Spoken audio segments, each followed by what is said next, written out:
Maris! Gawa tayong merienda. Para sa yan, lagyan mo lang ng butter and then i-toast mo, pati na rin ang hotdog sa iyong air fryer. Tapos, para sa chili con carne, mag-isa ka lang ng bawang, sibuyas, pati na rin ang kamatis. And then, ilalagay na rin natin ang ating beef. Marami-rami tayong spices na ilalagay like salt, chili powder, pepper.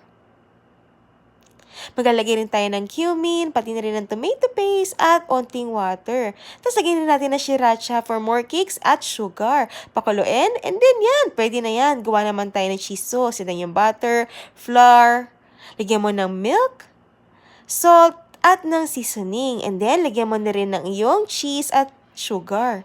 And then yan, pwede na yan. Plating na tayo na yung toasted bun, hot dogs, at syempre yung chili con carne. Damihan mo pa para mas umaapaw. Plus, ayan na ang iyong cheese sauce. Grabe. Ang sarap ng hotdog sandwich. Bye!